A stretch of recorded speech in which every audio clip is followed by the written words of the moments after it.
host for today. Yes. Hi, everyone. Welcome to Soul. We're so happy to have Gattison here. How things been? How are you doing? Oh my gosh, it's been so wild. So for those who don't know, I released a single called Transformation on Friday. And that went really well. Super excited. It's streaming everywhere, that whole thing. But today, I just released the music video, the visuals to the song. So, and that's going really well. I'm excited. I have been waiting for such a long time to put this music and put the visual out. So it just feels so good to have it out and to hear people's responses to it. Yes, I watched the video and listened to the song and I was like, this is amazing. Like, yes, I need to live in my truth and all of this great stuff. So like, could you tell us like where the idea for this song came from? You talked a lot about, the song is called Transformation, and you talked about being your authentic self. So like, what does that mean to you? Yeah. Oh my gosh. Okay. So we got time? No. Yes, we got time. We got time. So, I mean, just in general, I think for me, you know, I think an ultimate truth is that, like, you know, in order, or the purpose of transformation is to kind of get you to your highest self, right? To your most authentic way of being, right? And so I think each of us in our own lives, we have that journey, right? Of what does it look like to be our most authentic self? So for me personally, this journey started for me, obviously, when I was young. And so kind of a little bit of background on me is that I grew up in a kind of like Black gospel church. Come on, somebody. Hey, amen. Come on now. I grew up in a Black gospel church. And all of my family members were really heavy in the church. Great grandmother, great grandfather were kind of staples in the community, and they had their own church, and then their children, my great aunts and uncles, they were like a group of singers, musicians, that whole thing. So we was in the church, you know what I mean? We was the ones facilitating the church. And so like even my great aunt, I don't know if you knew this, but my great aunt, she was the original singer of the 60s hit Oh Happy Day. And so yeah, so she did that when I think she was like 19 years old, and you know, she toured the world doing that whole thing. But that was the kind of caliber of family that I grew up in. And so anyway, long story short is I knew a couple things when I was young. One is that my faith meant a lot to me. And that was something that was a staple for me. But the other thing that I knew is that I was attracted to men and that I was gay. And then consequently, the thing I knew by reason of deduction of those two things is that by the teaching of the church, those two things did not go together. So I would have to choose, over the course of my life, I would just have to choose what thing I was going to participate in or accept into my life. And so anyway, long story short, you can see, right, dissonance starts to happen, because here you are as a, you know, person who believes in this faith, or whose faith means a lot to them, but at the same time your faith, or the people who are teaching you your faith, is telling you that those two things don't go together. So you got to sacrifice probably a big part of who you are. And so anyway, for a lot of my younger years, I chose my faith. Anyway, ended up going to Bible college.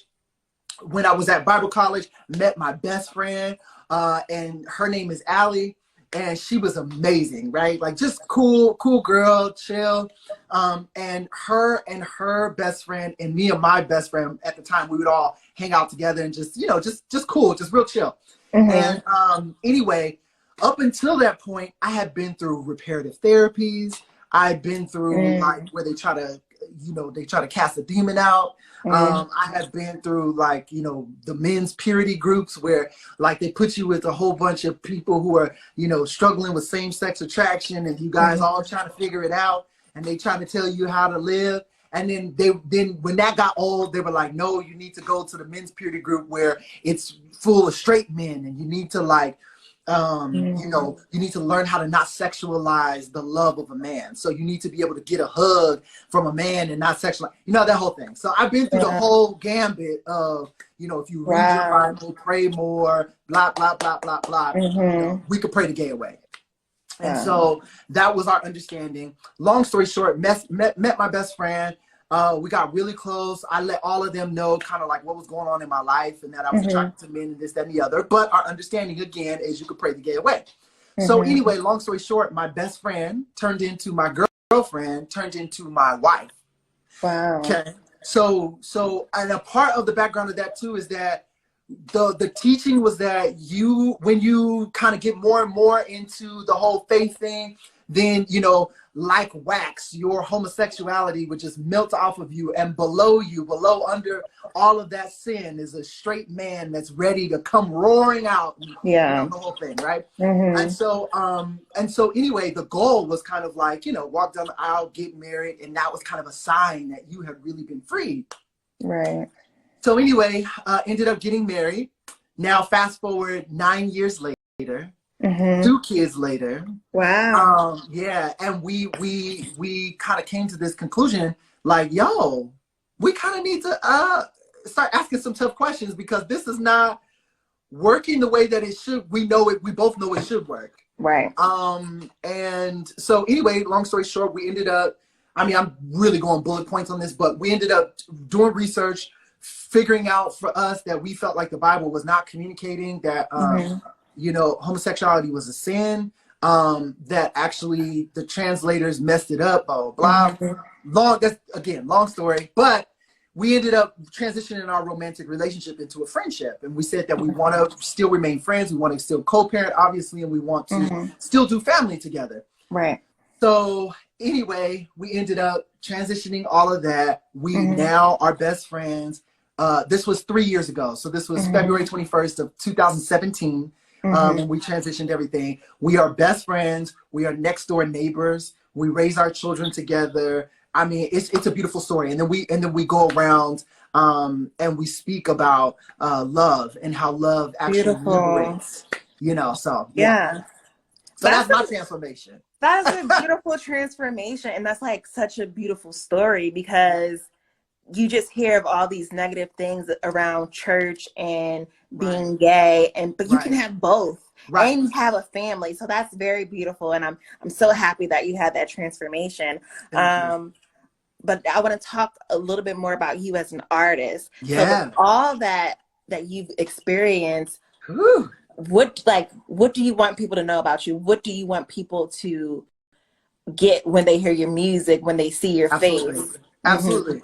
I guess for me, it's real simple. I just want people to, you know, I feel very strongly about the fact that the people who resonate with me will resonate with me regardless. I think what I stand for, what my brand is about, is I think overarching about this transformation. It's about being your most authentic self. It's about not apologizing for who you are. It's about being brave enough to stand in your truth.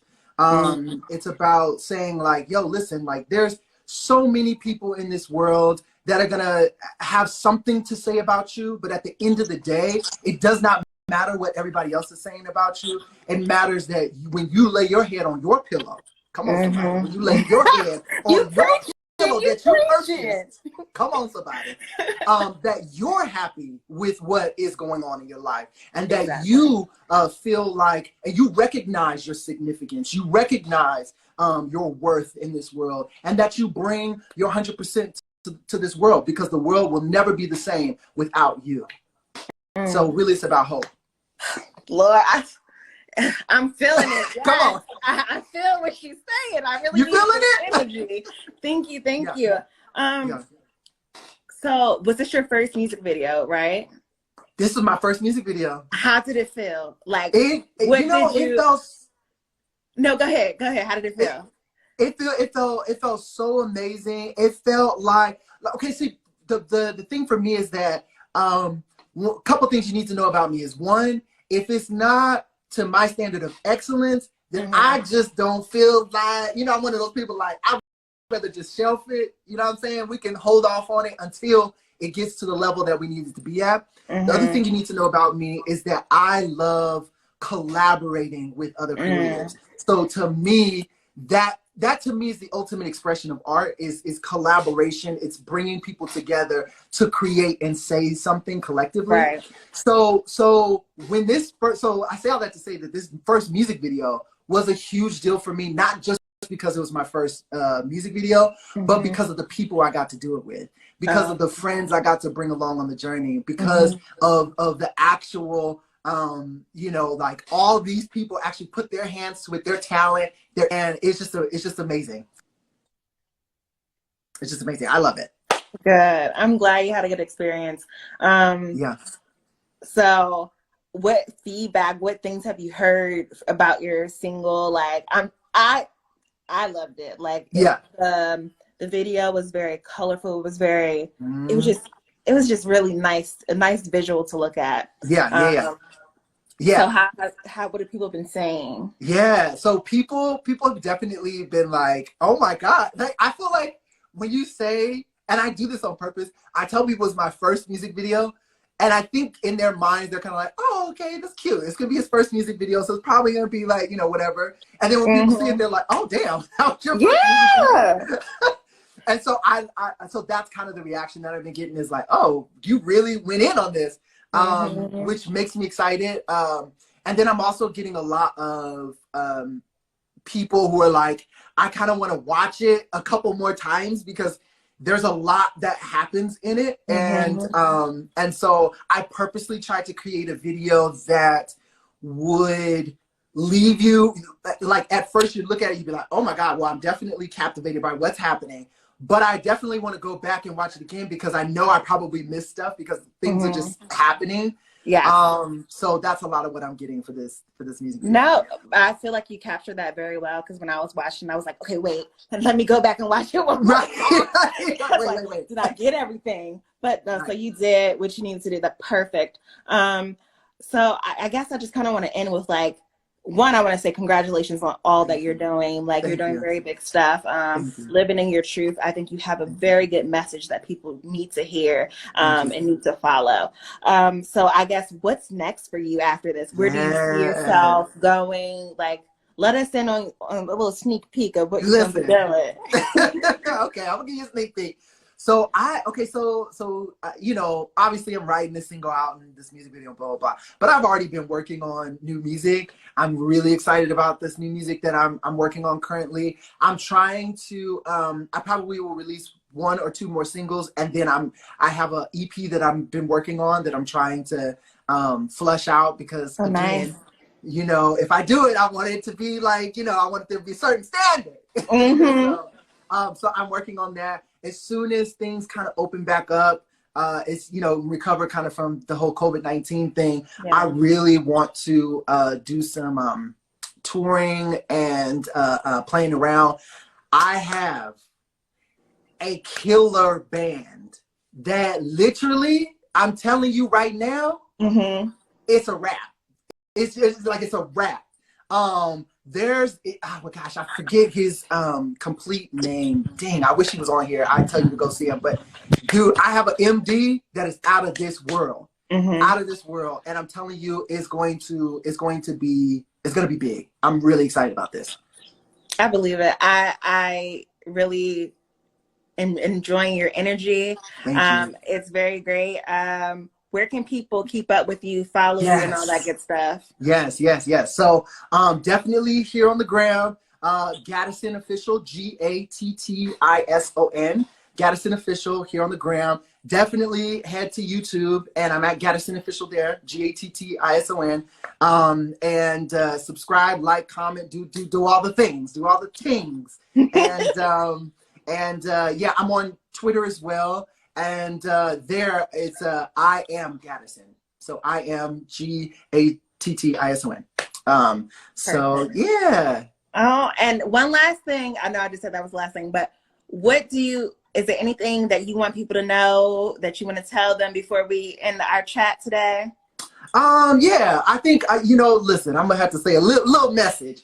You know, for people, I really want people to think about, at least for me, I've thought about in this time where we've kind of been isolated and we've been kind of shut away from everything. It's really forced me to think about, you know, my life, what I want to accomplish, what I want to do.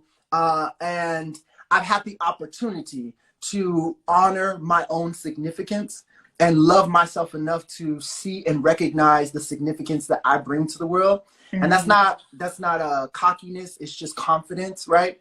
And so my thing is, I really want people to recognize and to understand and take this last little bit, you know, while things are still opening up and whatever, to really look inside themselves and come out like a butterfly out of this thing. You know, we're in a cocoon moment right now. And I think we have the opportunity to transform into something absolutely beautiful and stunning and come out stronger than when we went in. For sure. I'm sending love and wellness to you, your family, your team. Thank you everyone for joining us, for talking together.